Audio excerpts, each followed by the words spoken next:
ایک نوجوان مالک سے اس کے دوست نے کہا، کیا بات ہے، اپنے خطوط خود ہی ٹائپ کر رہے ہو؟ وہ حسینہ کہاں ہے جو تمہارے ہاں کام کرتی تھی؟ مالک بولا، اس نے تو ملازمت چھوڑ دی ہے اور شادی کر لی ہے۔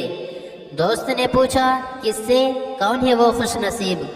مالک نے جواب دیا، وہ میں ہوں۔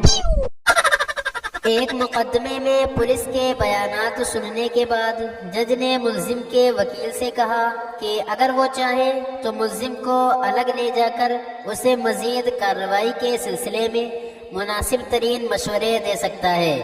یہ سن کر وکیل ملزم کے ساتھ ایک طرف کو چلا گیا۔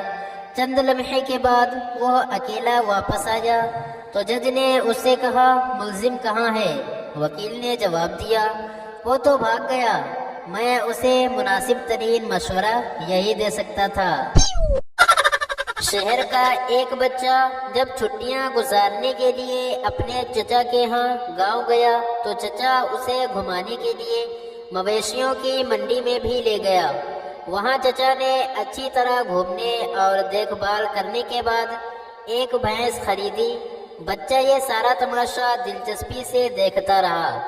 اگلے دن جب چچا کھیت میں گیا تو بچہ بھاگا بھاگا اس کے پاس آیا اور کہنے لگا کہ چچا جان جلدی گھر چلیے، ایسا معلوم ہوتا ہے کہ ایک آدمی چچی کو خریدنے آیا ہے۔ دوران جنگ برطانیہ کے وزیر اعظم چرچل ایک مرتبہ امریکہ کے صدر روزویلٹ سے ملنے امریکہ گئے۔ ایک صبح چرچل نہا دھو کر اپنا جسم تولیے سے خشک کر رہے تھے کہ روزویلٹ ان کے کمرے میں پہنچ گئے اور یہ دیکھ کر چرچل کے بدن پر کپڑے نہیں ہیں، وہ واپس جانے لگے۔ چرچل نے انہیں دیکھ کر کہا، روزویلٹ صاحب، واپس جانے کی ضرورت نہیں، برطانیہ امریکہ سے کچھ بھی ڈھکا چھپا نہیں رکھنا چاہتا۔ ایک کم بولنے والے شیدائی نے برسوں کی خاموشی کے بعد ایک دن بہت ہمت کر کے اپنی محبوبہ سے کہہ ہی دیا کہ میں تم سے شادی کرنا چاہتا ہوں، اور پھر چپ ہو گیا۔ دل میں خوشی کے طوفان کو دباتے ہوئے محبوبہ بولی، کچھ باتیں کرو نا۔ شیدائی نے بجھے ہوئے لہجے میں کہا، میں پہلے ہی ضرورت سے زیادہ بول چکا ہوں۔ چاندنی رات تھی، باغ کا کونا تھا، بہت رومانی ماحول ہو رہا تھا، مگر ایک لڑکا اور لڑکی گھنٹہ بھر سے چپ چاپ بیٹھے تھے۔ آخر لڑکی نے ایک ٹھنڈی آہ بھری اور خاموشی توڑتے ہوئے کہا، تمہیں دیکھ کر مجھے گرو دت یاد آ رہا ہے۔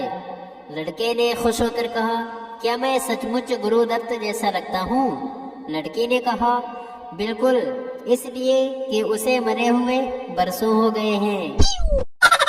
ایک مالدار وکیل کے سینے پر جب ایک ڈاکو نے پستول کی نال رکھی تو اس نے اسے پہچانتے ہوئے کہا، یہ کیا کرتے ہو؟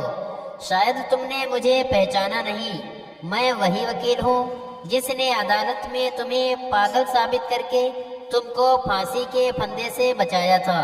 ڈاکو ہنس کر بولا، اور کیا، اپنے محسن کو لوٹنا اور اسے قتل کرنا پاگل پن نہیں ہے؟